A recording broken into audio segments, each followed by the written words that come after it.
¿Qué es el salto arancelario? El salto arancelario consiste en el cambio de clasificación, en hacer un brinco de los insumos con los cuales tú manufacturaste el producto comparado contra el producto terminado. ¿Sale? El salto arancelario es esto, que los insumos con los cuales fabricaste el producto salten a un producto completamente diferente. ¿Sí? ¿Cómo lo vas a hacer? Pues bueno, los insumos con los cuales estás fabricando deben de clasificarse diferente al producto terminado. Si los insumos sí se clasifican diferente al producto terminado, ya cumpliste con ese salto arancelario. Se le llama salto o brinco arancelario porque los insumos brincaron a un producto terminado diferente. ¿Sale? Entonces, vas a poder comprobar si el producto ya cumplió con la transformación sustancial, si todos los insumos con los cuales utilizaste para fabricar la mercancía cumplieron con ese brinco o ese salto arancelario. Y le llamamos arancelario porque vas a comparar las fracciones arancelarias del producto, o sea, vas a comparar las fracciones arancelarias de los insumos versus la fracción arancelaria del producto terminado. Si las fracciones de los insumos son diferentes al producto terminado, ya cumpliste con el salto arancelario. ¿Sale? El salto arancelario, como te lo pongo aquí con este triangulito, es muy importante que lo entendamos. Solo se aplica a los materiales no originarios, porque vuelvo a lo mismo, solo los no originarios son los que deben de cumplir con ese requisito, con esa transformación. Si tú importas resina en pellets y la transformas en la defensa, ese ya cumpliste con el salto, porque no es lo mismo resina que una defensa, ¿sale? ¿Queda claro lo que es el salto arancelario? Ahorita vamos a ver un ejemplo, ¿sale? Pero hasta aquí, ¿sí queda claro cómo funciona el salto arancelario? Sí, sí, claro. Ok. El salto Para, arancelario no te aplicaría entonces, Arturo, cuando tú estás haciendo una compra para reventa. Un ejemplo, en nuestra compañía hay productos que son fabricados en Japón y uh-huh, que por cuestiones de estrategia logística nos piden que nosotros lo distribuyamos con nuestro cliente en América. En este caso, ajá, nosotros lo único que hacemos es hacer una inspección, un reempaque, pero pues uh-huh. obviamente estamos comprando un producto que trae una fracción arancelaria de cierto ítem y finalmente estamos vendiendo el mismo ítem. En ese caso, Sí. no podríamos aplicar el salto arancelario, ¿es correcto? No, ¿tú crees? Fíjate que en ese caso, a mí me pasa mucho con ese tipo de productos, ¿eh?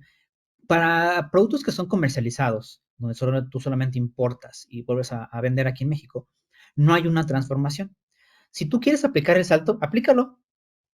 ¿Cómo importaste la mercancía? Vamos a poner un ejemplo. Ese producto que tú vas a comercializar, lo importaste con la fracción 392630.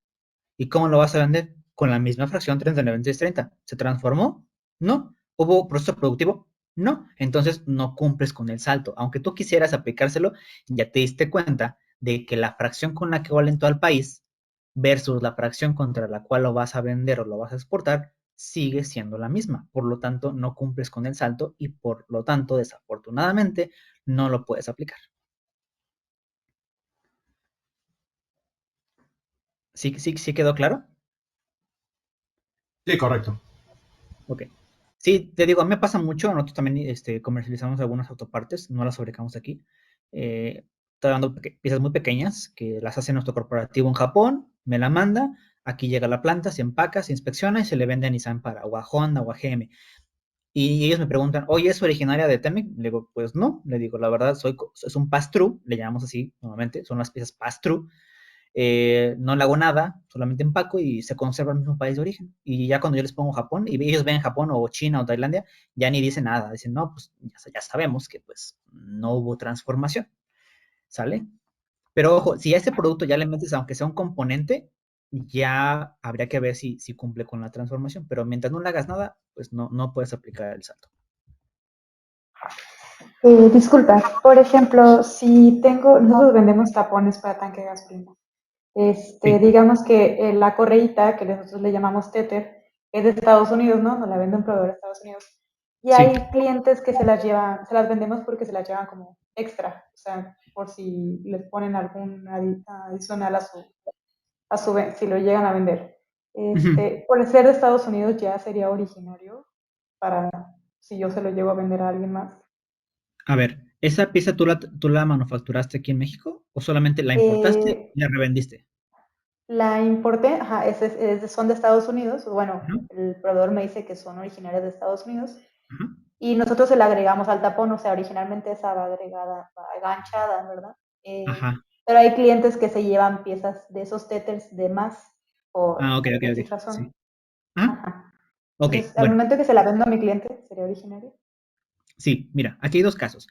Cuando esa tirita que tú me dices, o esa cinta, tú la importas y se la agregas a otro producto aquí y le haces o sea, si te das cuenta, ya hiciste un proceso de ensamble, aunque sea un proceso mínimo, pero pues ya le hiciste algo. Ya esa cinta se la pones al tapón. Ya el producto completo, para que sea originario, debe de cumplir con una regla de origen. Si el tapón también es originario de México y la cinta es originaria, tú calificarías por el criterio B, producido a partir exclusivamente de materiales originarios y el producto es originario. Si el tapón, por decir así, está hecho con muchos insumos y tú haces la calificación de origen y dices, ah, sí califica, ah, ok, entonces es originario, sigue siendo originario. Aunque le pongas la cintita porque estás incorporando un insumo originario y ahora ya nada más te queda verificar si el tapón también es originario. Pero si esa cinta tú así tal cual la importas como originaria y tienes la prueba de origen del proveedor y se la vendes a otra empresa, o se la transfieres o se la vendes como tú quieras, él te va a preguntar, oye, ¿es originaria? ¿Tú qué le vas a decir? Pues sí, es originaria de Estados Unidos. ¿Por qué? Porque tengo una prueba de origen de mi proveedor donde me dice que es originaria de Estados Unidos y que cumple con las reglas del TEMEC.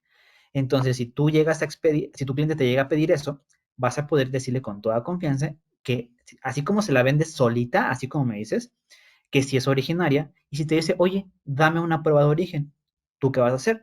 Vas a llenar un formato de prueba de origen del TEMEC y en el campo del productor le vas a poner que tú no eres el productor y vas a presentar los datos de quien te está vendiendo la pieza y de esa manera quien te está comprando sabe que tú no la manufacturaste, la compraste, pero que sí es originaria. El origen no se pierde, no se ha perdido porque así como la importaste, la vendiste.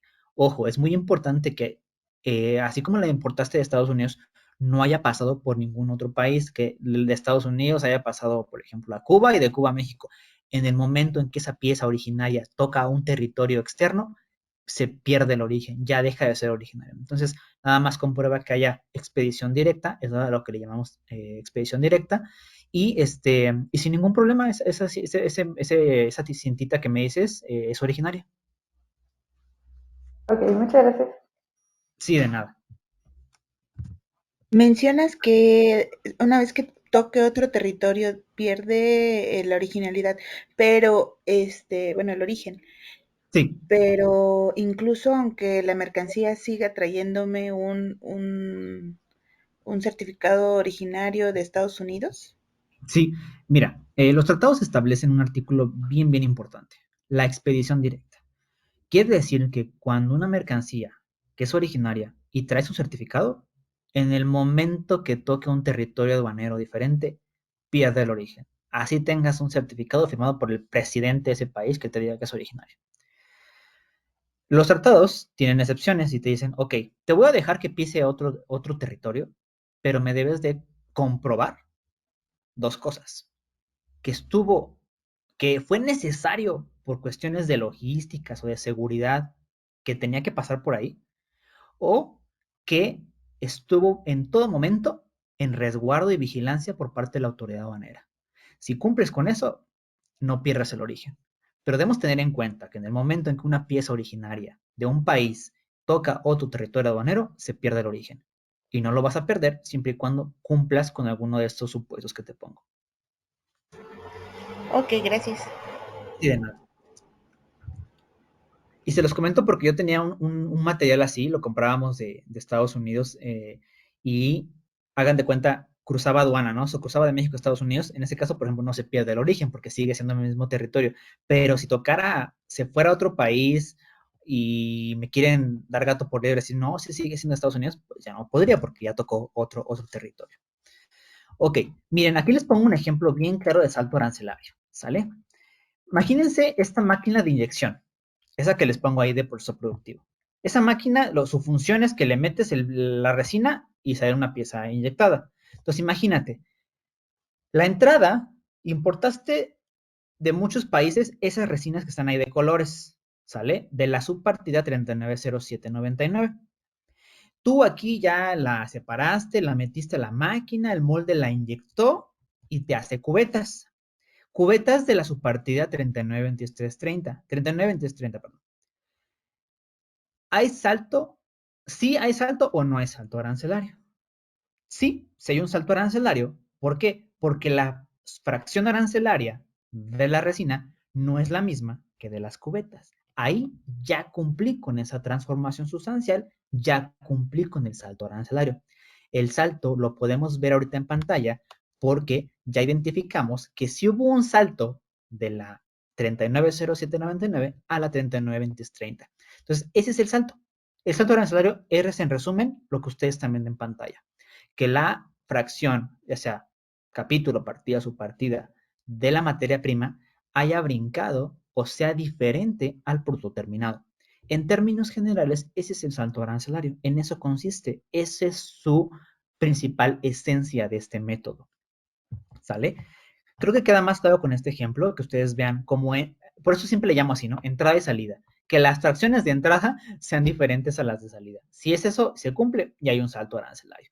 Pero no porque yo lo diga, ¿eh? Créanme que es un ejemplo, pero hay empresas que luego sí me dicen, oye, es que cumples con salto, me dicen, sí, no es lo mismo la resina que no sé, la parte de un monitor o del tablero de un coche. Y le digo, pero ¿cómo sabes? O sea, ¿realmente verificaste la regla? No, no, o sea, yo sé que se transforma, le digo, no porque tú lo digas, no porque si realmente convertiste algo diferente, ya cumpliste con el salto.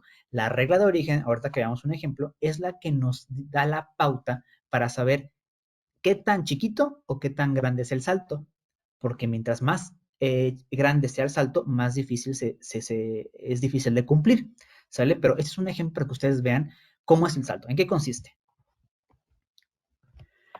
Para validar el salto arancelario se requiere tener a la mano muy importante, escuchen, tener las fracciones de los insumos. Si no tienes las fracciones de los insumos con los cuales manufacturas el producto, ¿cómo vas a compararlas contra el producto terminado? Entonces, si tú quieres verificar en tu billete de materiales si cumpliste con el salto arancelario, ten a la mano las fracciones. Eso es imprescindible, ¿sale? No requieres costos, no nos hemos metido con contenido regional. Si se dan cuenta, el salto arancelario es el método más sencillo, comparar insumos contra el producto terminado. Un producto cumple con el salto arancelario cuando los insumos, aquí como te lo platiqué, tienen una fracción arancelaria diferente a la del producto terminado. A eso se le llama salto arancelario o el famoso brinco arancelario. Y ahí en azul te lo pongo entre comillas, comparamos fracciones de materias primas versus fracción arancelaria del producto terminado. Muy bien, hasta aquí terminamos el salto arancelario. Vamos a entrar con el siguiente método. ¿Les quedó claro el salto arancelario? ¿Hay alguna duda, algún comentario? No, sí, todo claro, gracias. Yo Ok, solo gracias. quisiera Ah, consultar, bueno, sí. confirmar o consultar, no sé. Por ejemplo, lo que yo hago son, bueno, lo que se hace en la empresa son fundas para asiento. En algunas ocasiones puede ser de piel que compramos en México y en otras puede ser tela que viene de China y etcétera, ¿no? No originarios de Temec. Sí. Entonces, quiero entender que aquí en mi salto arancelario o en mi transformación, mi criterio para lo que es de la piel que es de México puede ser B, pero lo que es para tela que viene de Japón y que yo lo transformo, mi criterio sería C. O sea, ¿estoy entendiendo correcto? Sí, si tu asiento, todos los insumos del asiento son de México o de Estados Unidos o de Canadá, o simplemente todos son de México y tienes de quien te la vende una prueba de origen, o sea, un documento que te dice tu proveedor que hizo esa piel o esa tela que es originaria, el producto terminado, o sea, el asiento, calificaría por el criterio B. Pero si ese asiento tú le metiste una capa de tela, un rollo o algún estampado ya de una tela de un país o de un tercer país, el asiento en sí ya no va a poder cumplir por el criterio B. Ya tendrías que irte al criterio C y verificar la regla de ver qué te pide para ver si todo el asiento es originario. Cuando hablamos de criterio B y C, me estoy refiriendo al producto terminado, al producto final, porque no nos confundamos y decir que las materias primas cumplan por criterio C o con criterio B. No, quienes se les va a dar el nombre de criterio A, B o C es al producto terminado, ¿sale? Entonces, si tu asiento está manufacturado con telas o rellenos o esponja de países que son de la región del tratado y son originarios y tienes una prueba del proveedor, caes en el criterio B, de producido a partir exclusivamente de materiales originarios, porque no le metiste tela de ningún otro país. Pero si al asiento en sí, a todo el asiento, le metiste algún insumo, algún hilo, alguna costura de algún otro país que no es del TEMEC, ya no es en el criterio B, te tendrías que ir al criterio C. No sé si quedó claro. Sí, muchísimas gracias. Sí, de nada. Yo tengo una duda. Sí. Para que pueda surtir efecto el salto arancelario, si Ujú. yo, digamos, traigo alguna, vamos a suponer algún tipo de calcomanía o algún tipo de tinta que le voy a imprimir al producto, si ese elemento cumple únicamente funciones estéticas más que funcionales para el producto, sería como una manera de determinar si se genera un salto arancelario o no. Ok. Mira, desde toda materia prima, todo insumo, así sea muy pequeño, que se le incorpora al producto terminado, eh, debes de validar que haya cumplido con el salto. Te lo pongo de esta manera. Si una pieza, por ejemplo, una playera que lleva tela y lleva, por ejemplo, un estampado o alguna marquita tan chiquita que solamente se utiliza, no sé, pequeña cantidad de tinta o de pintura, y que es algo estético, como tú dices, o que no interfiere directamente con todo el 100% de la manufactura de la pieza, debes de tomarlo en cuenta en el cálculo del salto arancelario. En tu análisis debes de verificar que esa tinta, ese estampado o lo que tú le hayas puesto cumpla con el salto. El tratado no discrimina o no deja o no permite que solamente porque sea estético o que no se vea en el producto, pero que si lo integraste, no lo tomes en cuenta. Todos los insumos que tú utilizaste para fabricar el producto, que sean no originarios, deben de cumplir con el salto arancelario, por muy mínimo, muy chiquitos que sean.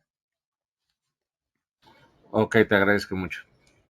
Sí, de nada. Incluso créeme que para sustancias químicas que son diluidas o que se diluyen en agua y que se pierda ahí el químico, la regla de origen, créeme, lo toma en cuenta y te dice cuánto debes de cumplir, cómo se debe de diluir, cómo se va a medir.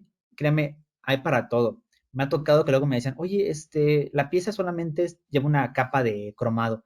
¿La debo tomar en cuenta esa capa de cromado? Y le digo, pues sí, está incorporada en el producto, ¿no? Es que se inyectó, luego se moldeó y se cromó. Y le digo, ¿por qué vas a dejar fuera el cromo si es el acabado? O sea, está incluida, ¿sale? Entonces, nada más llévense esta parte.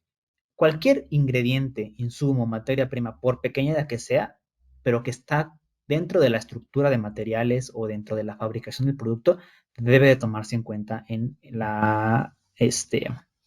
salto arancelario o en cualquier otro de los criterios que vamos a revisar, ¿sale?